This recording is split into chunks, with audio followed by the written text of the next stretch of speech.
I don't know about all of you, but I find that in difficult times, I return to the passages in Scripture that help me to remember God's love and care. This has been a very difficult few weeks for our whole community, and especially for some families who are part of our community who are mourning the loss of a loved one. It is in moments like this when I turn to God's love, in part because that's the only thing that I know to do in the face of such terrible pain and suffering. God is love, and those who abide in love abide in God, and God abides in them. Love is the path and the way. It is the deepest truth of who we are and the most important work that we will do on this earth. Loving one another and allowing ourselves to be loved is fundamental to our humanity, fundamental to how we construct ourselves in this world. Another way to say that is that it is our inner truth and our outer truth. Love is how we abide in the world and also what abides within us. We are part of the fabric of God's love. God abides with us. This is a truth that is foundational to my faith and to my life.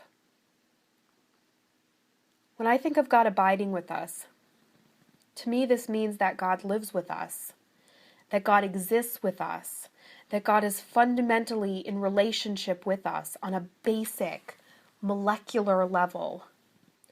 God abides with us. God exists beside us, moving with us through pain and brokenness, despair, grief, and loneliness. And we abide with God when we love. To me, there is no greater promise than this. This is the ultimate promise, the ultimate truth. God is so much greater than our labels, so much greater than our theologies, our traditions, our creeds. But yet, we can exist with God, aware of God's radiant and indescribable and impossible reality. We can do all of this when we love.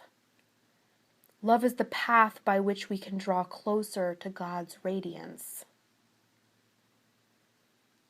It is through love that we learn what little we can ever know about God.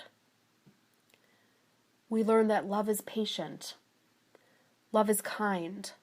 Love is not envious or boastful or arrogant or rude. It does not insist on its own way. It is not irritable or resentful. It does not rejoice in wrongdoing, but rejoices in the truth.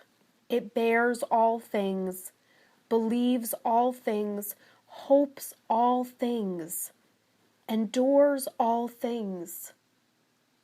Love never ends.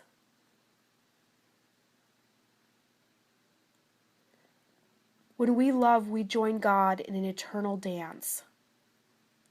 It is through this dance that we dance ourselves closer to wholeness, closer to happiness, closer to justice, mercy, and peace.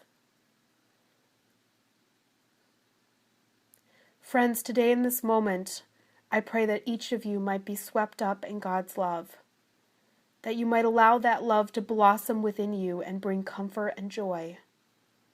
May you be gifted with courage and hope for the path ahead, and a sense of how our God abides with us through every breath and every heartbeat of every day. Let us rest together with this passage in the silence. If you feel called to speak, please stand and share from the silence.